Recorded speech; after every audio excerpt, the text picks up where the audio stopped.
네, 안녕하십니까. 최경영의 경제오도독 시작하겠습니다. 내년부터 미 연준이 금리를 인하할 것은 같은데, 자, 한다면 어느 정도 어디까지 할까를 두고 시장의 관심이 모아지고 있습니다. 관련해서 미국의 월스트리트저널은 어제 미국 단기 국채 금리가 2029년까지 3% 수준에 머무르게 될 것이다. 이렇게 전망했습니다. 2029년까지 3% 예상보다 좀 높지요. 코로나 이전처럼 0%대 초저금리 시대는 앞으로는 없을 것이라는 분석입니다. 미국이 현재 5%대 금리에서 2029년까지 3% 수준으로 간다면 한국의 금리는 어느 정도 될까요? 한국의 현재 기준금리가 3.5%입니다. 그럼 우리도 크게 낮아지지는 않겠구나라는 그런 생각 드시죠? 그렇습니다. 금리가 낮아져도 코로나 이전처럼 디플레이션을 걱정해서 0%대 초저금리로 향하는 그런 세상은 당분간 안 올 것 같다. 이런 게 대체적인 국내외 경제 전문가들의 전망이고요. 그렇다면 내년 말 한국 기준금리는 낮아져 봐야 3% 안팎이겠구나란 그런 보수적 전망을 하면서 사업 계획이나 집안 살림 꾸려가시는 게 좋을 것 같습니다. 오늘 경제오도독은 미중 패권 향방과 중국 경제 상황, 우리나라 경제도 매우 중요하죠. 전병서 소장과 함께 알아보겠습니다. 안녕하십니까, 소장님? 안녕하십니까? 예. 지금 제가 오늘 아침에 지금 보고 온 파이낸셜 타임즈에 보니까 또 이제 서방 언론의 그 부동산 관련해서 약간 좀 위협적인 기사, 한 20-30명한테 인터뷰를 해봤나 봐요. 파이낸셜 타임즈가.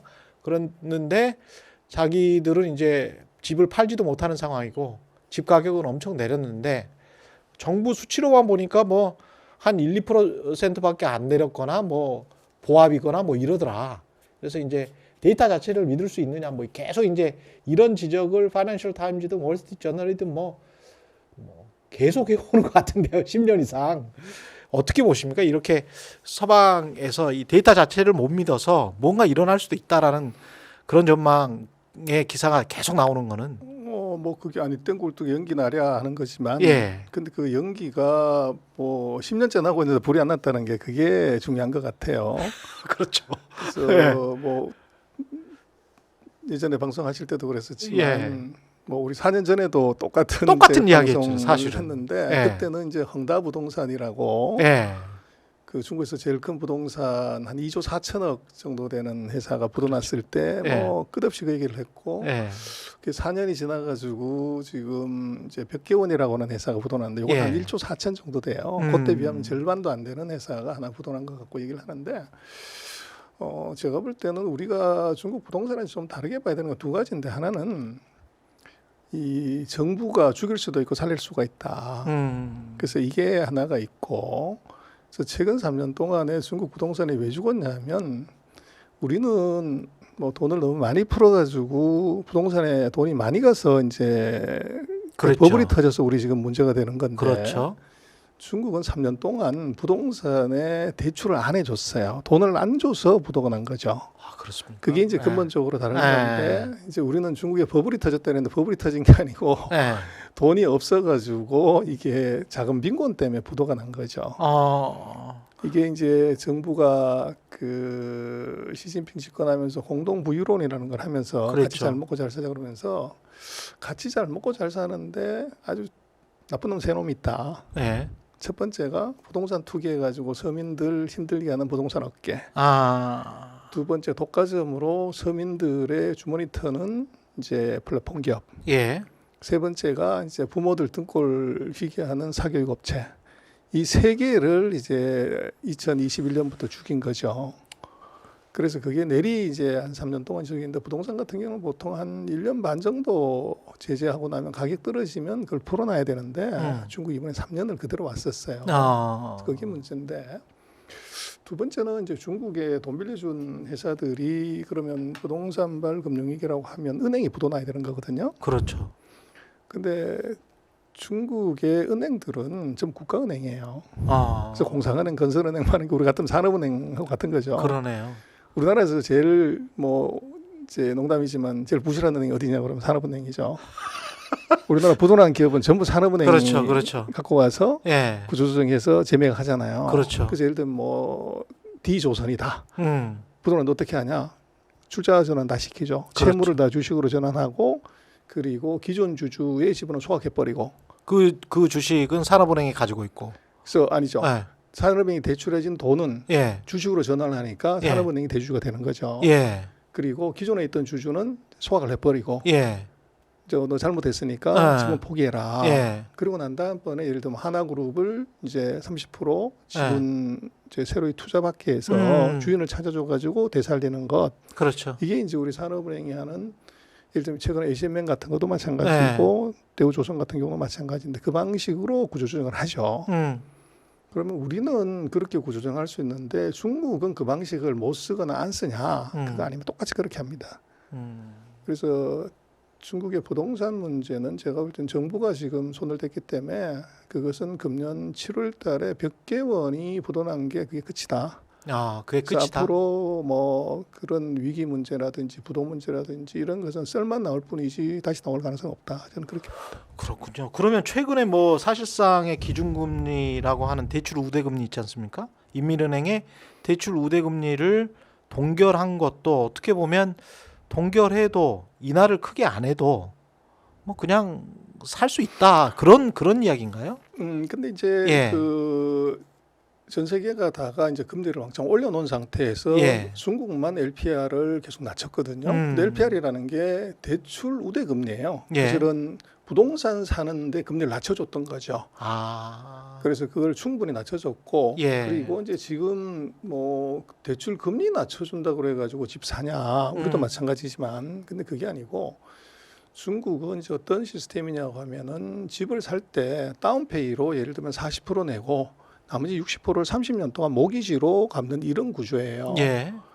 그래서 이제 뭐 그 대도시 같은 경우는 40%뭐 이제 중소도시가 30% 이렇게 돼 있는데 이 다운페이를 낮춰주면 예를 들면 예전에 우리 그런 말들이 있었죠. 우리 한국의 빨간 바지 아줌마들이 뭐 북경 가가지고 집을 5채를 샀다 10채를 샀다. 예, 근데 그게 어떻게 가능하냐는 건데 예, 우리는 집값을 물론 대출을 끼고는 사지만 하여간 100% 내고 사는 거란 말이에요. 예.